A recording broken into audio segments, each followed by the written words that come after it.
예수님이 이 땅에 오신 것을 기념하는 성탄절이 이제 이번 주중으로 가까워 왔습니다. 성탄절을 즈음하여 교회들은 고아원이나 양로원에 찾아가서 그리스도의 사랑을 전합니다.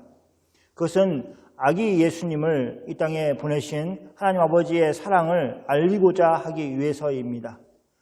하나님은 우리에게 예수님을 선물로 주셨습니다. 선물은 아무것도 기대하지 않고 주는 것입니다. 만약 어떤 것을 주면서 그에 대한 반대 급부를 생각한다면 그것은 선물이 아니라 뇌물입니다. 그런 의미에서 예수님은 하나님이 우리에게 주신 선물입니다. 그것이 가장 우선됩니다. 하나님은 우리가 무엇인가 잘해서 예수님을 보내주신 것이 아닙니다. 우리가 앞으로 무엇인가를 잘 할 수 있기 때문에 우리에게 예수님을 선물로 주신 것도 아닙니다. 그런 의미에서 우리는 예수님을 하나님이 보내신 선물이라고 얘기하는 것입니다. 그러나 세상에서 이야기하는 선물과는 좀 다른 점이 있습니다. 그것은 이 세상에서는 선물은 받으면 좋지만 받지 않는다 해서 꼭 나쁜 것만은 아닙니다. 물론 아쉬움이 있을 것입니다. 그래도 없다고 큰 문제가 생기는 것은 아닙니다. 그러나 하나님이 보내주신 선물 예수 그리스도는 받아들이느냐 그렇지 않느냐는 그렇게 단순한 것이 아니었습니다. 왜냐하면 하나님이 우리에게 선물로 오신 예수님이 하나님의 아들이시기 때문에 그렇습니다. 바로 그분이 하나님이십니다. 세상의 왕이 어떤 사람에게 선물을 보냈다고 생각해 보십시오. 그리고 그 왕이 자신의 모든 지혜를 가지고 상대방을 생각해서 자신에게 가장 귀한 것을 선물이라고 그것을 주었다면 그것을 거절하는 사람은 어떤 대가를 치러야 하겠습니까? 아마 큰 대가를 치를 것입니다. 그것은 선물을 보낸 왕을 무시하는 행위이기 때문입니다. 하물며 하나님 아버지께서 우리에게 선물로 보내신 예수 그리스도를 받아들이지 않으면 어떤 결과가 있겠습니까? 성탄절은 하나님께서 사람들에게 한편으로는 선물을 보내신 것이지만 하나님의 아들이신 예수 그리스도를 거절하는 사람들에게는 그들이 상상할 수 없는 하나님의 진노를 준비하고 있다는 것입니다. 하나님의 진노는 무력한 사람의 외침과 같지 않습니다. 우리는 그것을 성경에서 누누이 확인하고 있습니다. 구약 성경에서 계속해서 보여주고 있는 것이기 때문에 그렇습니다. 성경을 조금이라도 읽은 사람이라면 그 결과가 얼마나 참혹할지 하는 것을 능히 짐작할 수 있습니다. 그러므로 성탄절은 이 하나님이 주신 예수 그리스도를 감사함으로 받는 그런 시기인 것입니다. 이렇게 엄청난 일, 우주적인 사건이 일어났습니다. 그런데 그 일이 아주 조용하게 일어났다는 사실을 알고 있습니까? 오늘 우리가 살핀 내용이 바로 그 내용입니다. 마태복음은 유대인들을 대상으로 쓴 복음입니다. 그래서 마태복음을 시작하면서 예수님의 족보를 사용하고 있습니다. 서양 사람들도 패밀리 트리 이렇게 해서 족보 비슷한 것을 가지고 있습니다. 하지만 그것도 일반적이지는 않습니다. 그것에 비하면 동양인은 그에 대해서 더 발달되어 있습니다. 한국인이라면 우리도 족보가 있다 이렇게 얘기할 수 있는 그런 가정들이 많고 족보라는 것은 굉장히 중요하게 또 일반적으로 알려져 있습니다. 그래서 어떤 학자는 동양인이 구약성경, 특별히 창세기를 읽기가 편할 것이다 라고 얘기를 합니다. 왜냐하면 거기에는 여러 번에 걸쳐서 족보가 나오기 때문에 그렇습니다. 이유 없이 족보를 기록하는 것이 아니라 어떤 큰 전환점이 있기 전에 족보를 정리함으로 상황에 큰 반전이 또 변환이 있을 것을 예고하였습니다. 그런 구약 성경의 특징을 잘 알고 있었던 마태는 예수님에 대해서 이야기하기 전에 이스라엘의 조상 아브라함으로부터 시작해서 처음으로 진정한 이스라엘의 왕이었던 다윗을 거쳐서 예수님의 족보를 완성함으로 그 다음에 이어지는 일이 엄청난 일이 이어질 것이라는 것을 기대하도록 만들었습니다. 그리고 그 시작하는 성경 구절이 바로 마태복음 1장 18절 말씀입니다. 예수 그리스도의 나심은 이러하니라. 그 다음부터 같이 읽어볼까요? 그의 어머니 마리아가 요셉과 약혼하고 동거하기 전에 성녀로 잉태된 것이 나타났더니, 마태복음서를 읽는 독자들은 이미 예수님에 대해서 어느 정도 알고 있는 사람들이었을 것입니다. 그런 예상을 할 수 있는 것은 누가복음의 서두에서 누가가 자신이 복음서를 쓰게 된 동기를 이야기하면서 밝히고 있습니다. 누가는 데오빌로 각하라고 하는 사람에게 글을 써 보내면서 이야기를 합니다. 누가복음 1장 4절 말씀입니다. 이는 각하가 알고 있는 말을 더 확실하게 하려 함이로다. 이 말을 보면 데오빌로 각하라는 사람은 예수님에 대해서 이미 알고 있는 사람입니다. 그런데 알고 있는 말을 더 확실하게 하려고 누가는 그에게 글을 쓴 것입니다. 누가복음뿐 아니라 복음서들이, 그리고 넓게는 성경이 그런 것입니다. 성경을 읽으면서 우리는 예수님에 대해서 알고 있는 바를 더 확실하게 하는 일에 대해서 신경을 써야 합니다. 물론 설교를 듣다 보면, 또 성경을 읽다 보면 몰랐던 것을 알게 되는 즐거움이 있습니다. 아, 이런 말씀이 있었네. 아, 이런 뜻이었구나 하는 그런 즐거움이 있습니다. 적당한 지적 호기심은 우리의 신앙에 큰 도움이 됩니다. 무조건 몰랐던 것을 알아가는 때만 기쁘고 즐거워할 것이 아닙니다. 알고 있는 것을 다시 한번 확인하는 것에 즐거움을 소유하는 여러분이 되시기를 바랍니다. 마태복음 1장 18절 말씀으로 돌아옵니다. 예수 그리스도의 나심은 이러하니라. 그의 어머니 마리아가 요셉과 약혼하고 동거하기 전에 성령으로 잉태된 것이 나타났더니, 18절을 시작하면서 성경은 예수 그리스도의 나심은 이러하니라 라고 시작을 하고 있습니다. 그래서 이어지는 내용이 그와 관련된 것이라는 것을 알 수 있습니다. 긴 족보를 앞세우고 이 땅에 오신 예수님의 나심에 대해서 아주 짧게 설명을 하고 있다는 것이 특징입니다. 우리가 오늘 읽은 성경 본문 자체도 몇 절이 되지 않습니다. 그 중에서도 구약을 인용한 부분을 제외하면 그 내용은 더 적습니다. 이렇게 많이 생략을 해도 되는 것인가 할 정도로 생략이 되어 있습니다. 그럼 왜 이렇게 간단하게 예수님의 탄생을 다루고 있습니까? 그 이유 중에 하나는 잘 모르기 때문입니다.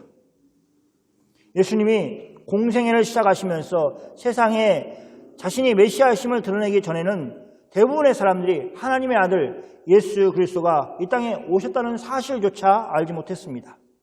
아주 소수의 사람들이 그분을 알아보았고, 또 천사를 통해서 아기 예수님을 영접한 사람들도 있었습니다. 하지만 다시 세상 사람들에게서 잊혀진 존재가 되었습니다.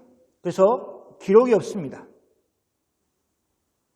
어르신들의 어린 사진을 가지고 있지 않은 많은 가정들이 있습니다. 지금이야 사진을 많이 찍고 또 디지털로 찍고 이렇게 하지만 어린 시절의 사진을 가지고 있지 못하는 사람들이 의외로 어른들은 많이 있습니다. 하물며 예수님 당시 때, 즉 2000년 전에는 더 심했을 것이 분명합니다. 예수님이 왕궁에서 태어나신 것이 아닙니다. 그분은 아주 평범한 집에 아주 평범한 아이로 이 땅에 오셨습니다. 그래서 사람들의 주목을 받지 못했습니다. 사람들이 딱히 관심을 가져야 하는 대상이 되지 않으셨습니다. 오히려 가난하다면 가난한 가정에서 태어나신 그런 분이었기 때문에 예수님의 탄생에 대해서 그런 이야기가 거의 없는 것이 사실입니다. 두 번째 생각할 수 있는 것은 교회는 전통적으로 예수님의 태어나심에 초점을 맞추기보다는 예수님이 우리를 위해서 죽으심, 또 예수님이 우리를 위해서 죽으셨다가 사흘 만에 부활하셨다는 것에 더 초점을 맞추고 있습니다. 내가 잘 아는 교회는 안 그랬는데 성탄절이 더 화려하고 성탄절 2부 행사도 크고 그러는데 이렇게 생각을 하실 것입니다. 그건 아마 외부의 사람들을 초대해서 예수님의 사랑을, 복음을 듣게 하기 위한 교회의 한 방편이었을 것입니다. 그러나 전통적으로는 부활절이 또 우리가 이스터라고 하는 그때가 또 훨씬 더 교회에게 중요한 날입니다. 예수님이 이 땅에 오신 사건도 놀랍고 즐거운 일이라고 할 수 있지만 사실 하나님의 아들이신 예수님이 우리의 죄 문제를 해결하기 위해서 친히 십자가에서 죽으신 사건은 더 크고 놀라운 사건입니다. 상상을 할 수 없는 일이지만 예수님이 우리를 위해서 십자가에 죽으시지 않고 우리의 죄 문제를 해결하지 않으셨다면 예수님이 이 땅에 태어나신 것이 아무런 의미도 없고 축하할 일도 아니고 기뻐할 일도 없는 것입니다. 그런 의미에서 전통적으로 교회는 예수님의 죽으심과 부활에 더 큰 초점을 맞추고 있습니다. 그리고 그것은 초대교회에도 더욱 그랬을 것입니다. 초대교회는 예수님이 십자가에서 이루신 일이 어떤 의미가 있는가를 교회에 설명을 해야 됐습니다. 세상에 설명을 해야 했습니다. 사흘 만에 부활하시고 승천하셨다는 것이 믿는 자들에게 어떤 의미가 있는지를 설명하는데 온 힘을 사용해야 했을 것입니다. 그러니 상대적으로 예수님의 출생에 대해서는 덜 강조를 했을 것이 분명합니다. 마지막으로 성경은 변증서가 아니기 때문입니다. 성경은 반대자들을 설득하는 책이 아닙니다. 지금에야 동정녀가 어떻게 아이를 낳을 수 있느냐라는 이야기를 하고 그에 대해서 반론을 제기하는데 힘을 쓰지만 사실 성경은 그런 것에 대해서 염두에 두지 않습니다. 왜냐하면 성경은 증인들의 고백이기 때문에 그렇습니다. 그래서 설명하는 시선을 가지고 어지러워지는 것이 아니라 명확하고 강력하게 이야기를 해 나아갑니다. 그런 이유들로 인해서 예수님의 탄생은 짧습니다. 성경은 그렇게 짧게 기록한 예수님의 탄생을 이야기하면서 설명하라고 하기보다는 선포하는 식의 자세를 가지고 있습니다. 개역 개정 성경을 가지고 계신 분들은 전에 정혼이라는 부분이 약혼이라는 부분으로 표현이 바뀌었다는 것을 볼 수 있습니다. 이스라엘은 정식으로 결혼하기 전에 약혼 내지는 정혼 기간을 가지고 있었습니다. 마리아와 요셉이 그런 사이였습니다. 예수님의 어머니 마리아는 요셉과 약혼한 관계지만 동거하지는 않았습니다. 그런 중에 마리아는 성령으로 임신을 하게 되었습니다. 그리고 그것을 먼저는 마리아가 알게 되었을 것입니다. 마리아의 몸에 변화가 일어났을 것입니다. 그리고 마리아는 그 사실을 약혼한 요셉에게 숨기지 않고 알렸습니다.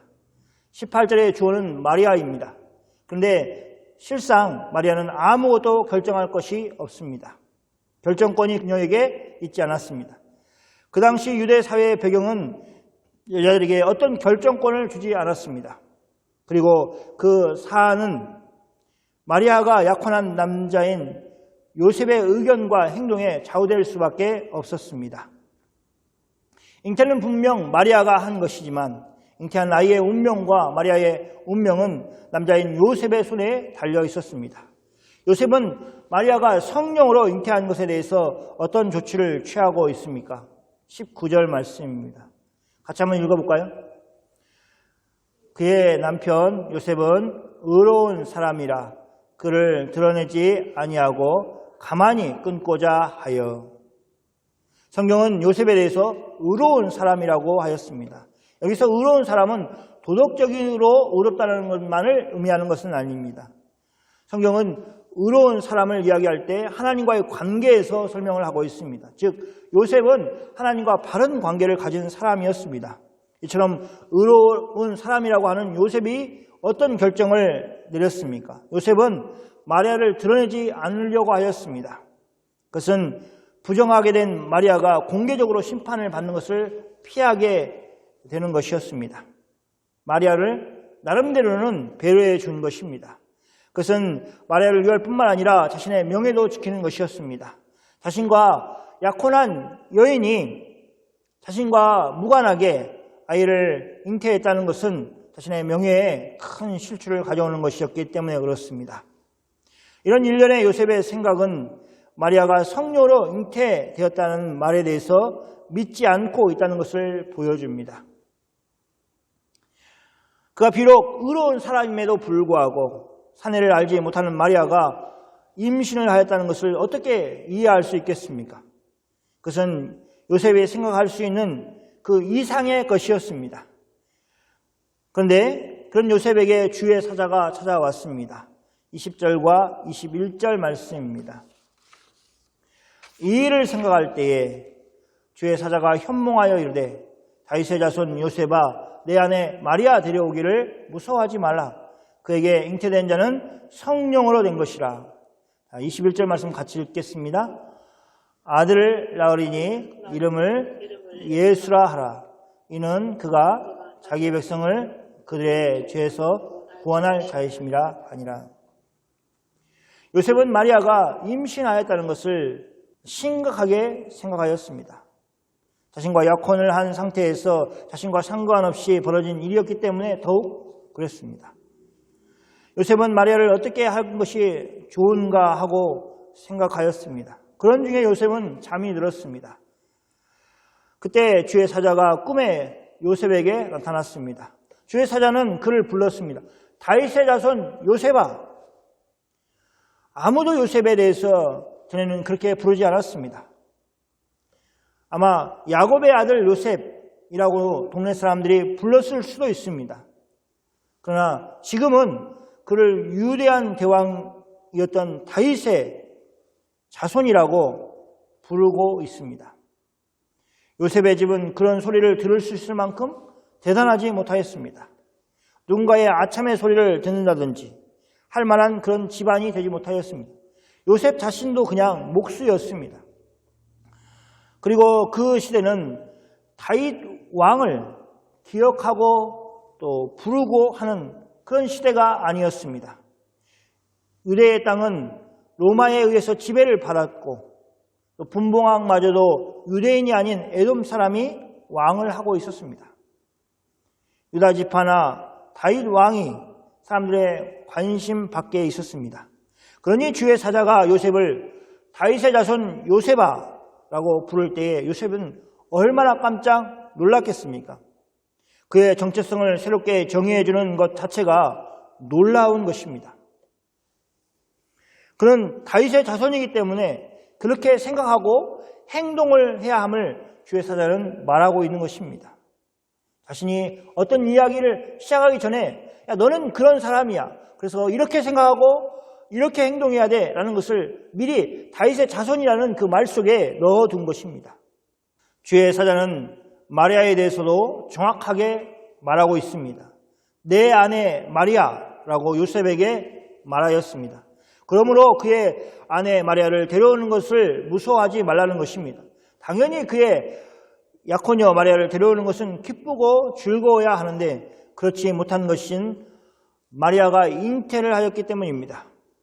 그 사실은 어쩌면 잉태한 마리아 그리고 마리아가 그 사실을 알린 요셉 이 둘만의 은밀한 내용이었을 것입니다. 비밀스러운 내용이었을 것입니다. 그런데 주의 사자가 그 사실을 알고 있었습니다. 얼마나 깜짝 놀랐겠습니까? 누군가 마리아와 자신을 제외한 제3자가 그 내용을 알고 있다라는 것은 요셉에게는 두려운 일이었습니다. 그리고 정확하게 마리아가 자신에게 해주었던 그 말을 하였습니다. 그에게 잉태된 자는 성령으로 된 것이라. 요셉은 주의 사자의 말이 마리아가 자신에게 해준 말과 같다는 것을 확인하고 깜짝 놀랐습니다. 주의 사자는 요셉에게 마리아를 데려오라고 말하였습니다. 그것은 마리아를 위한 일이기도 하지만 성경은 사실 마리아가 성령으로 잉태된 그 아이에 더 관심을 가지고 있는 것을 볼 수 있습니다. 온통 관심이 마리아가 성령으로 잉태된 그 아이에게 가 있습니다. 그 아이가 아들이라는 사실을 밝힙니다. 그리고 그 아이의 이름까지도 지어주었습니다.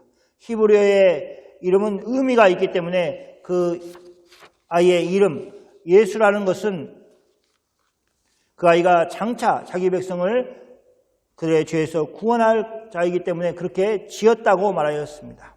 24절 말씀을 볼까요?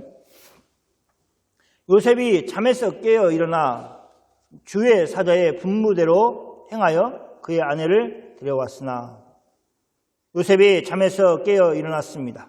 그리고 그는 주의 사자의 분부대로 행하였습니다.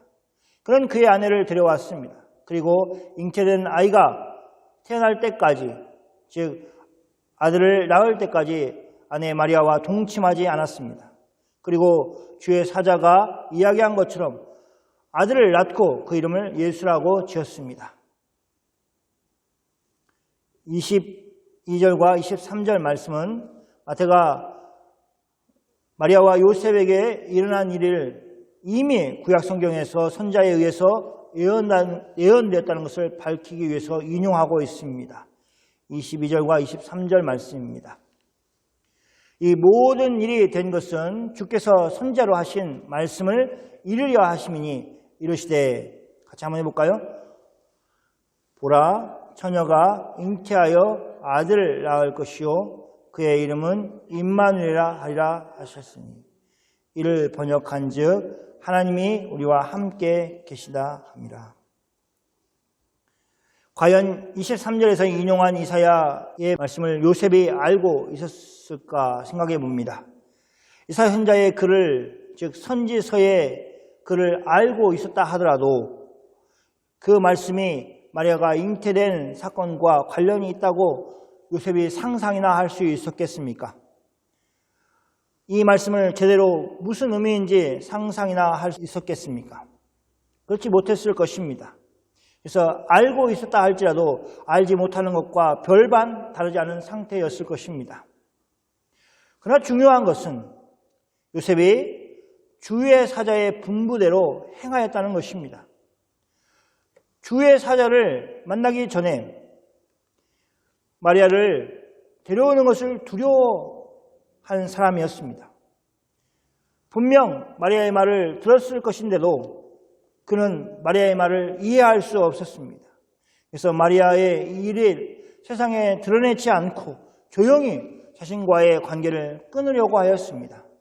그런 그가 주의 사자의 분부대로 행하여 마리아를 데려오는 사람이 되었습니다. 요셉이 너무 쉽게 주의 사자의 분부대로 움직이니 어떤 분은 요셉에게는 그 문제가 아주 쉬운 문제이고 아주 답이 명확한 문제였을 것이라고 착각할 수도 있을 것입니다. 그러나 그렇지 않습니다. 요셉은 심지어 자신이 죽기 전까지 자신이 그렇게 큰 위험을 감수하고 마리아를 데려와서 낳은 아들 예수가 어떤 확실한 일을 하는 것을 보지 못하였습니다. 예수님이 공생애를 시작하기 전에 요셉은 죽었기 때문에 그렇습니다.